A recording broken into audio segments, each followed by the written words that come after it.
be the now. So let's go enjoy the sun. See how we feel when it's down. Or you can go back to him. I just hate to see you drown. Oh baby, baby, with me it ain't deep. You can always swim back around. What is up, everybody? Today I got a little twos action for you. Hope everyone had a wonderful weekend. I was playing with this guy before. I met him on the ladder, and we weren't talking, obviously, when we played on the ladder, and then we played for like 2 games, and I was about to leave, so I didn't want to mic up anyways. And then later, I played with him at night, and on the mic, and that's this game. And I thought it was really interesting because, I don't know, it kind of reaffirmed a point that I've had in my head lately about solo queuing and why I think solo queuing is actually the best way to rank up. And that's that we played better when neither of us could hear each other's kind of tilt or irritation or anguish, you know? Like, it was tough for me to play, so in this game they go up 1 at the beginning, and I remember him being super irritated, and it's so weird because we end up winning by a bunch and they forfeit, but I remember feeling like I was walking on eggshells right away, and I don't understand that.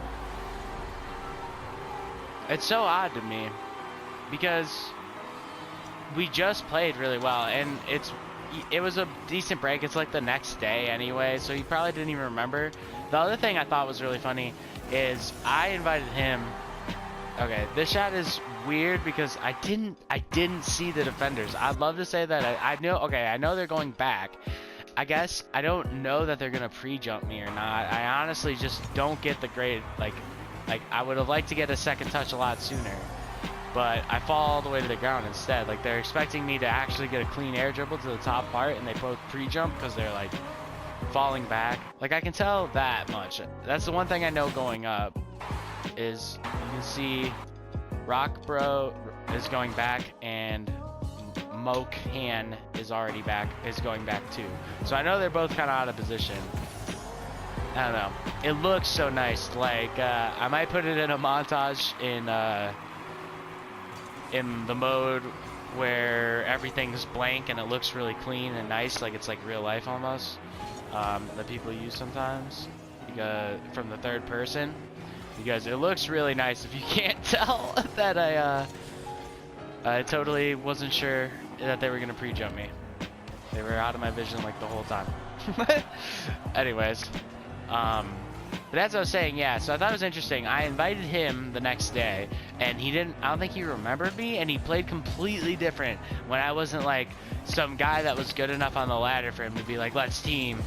You know, I mean, that's normally, you don't just do that with anybody that plays well. It's we mesh really well. Let's do this. Let's play more.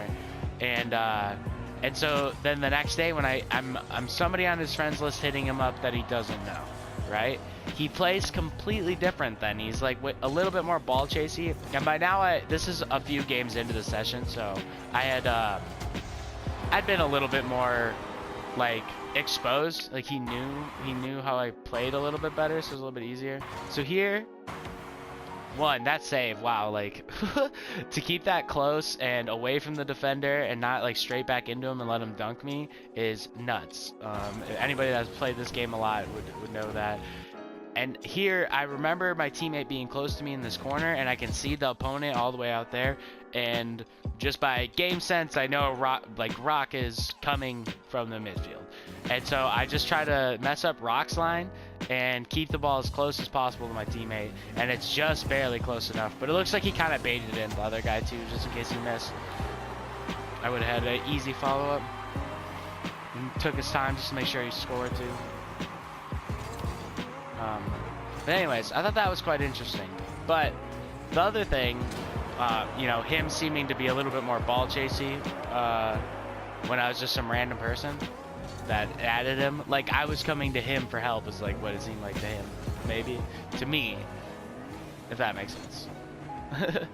What my read on his feeling for the situation. Anyways, so I still feel like I remember still feeling like I was walking on eggshells here, even though I pretty much created both of the things.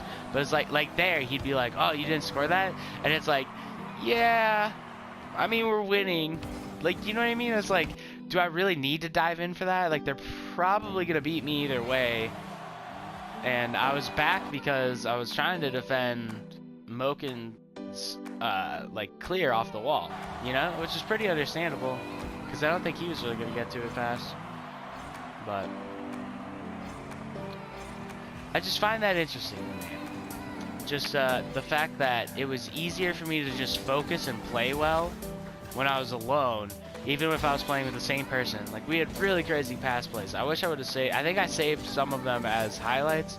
I don't know if I saved them in Rocket League to watch back as a replay. So, yeah. Apparently I got a touch there, and the thing gave me an aerial touch in the, like, stat bar in the top right corner. I don't know what else to call that. It's a kill feed in Call of Duty. I wanted to call it a kill feed, but that's not what it is.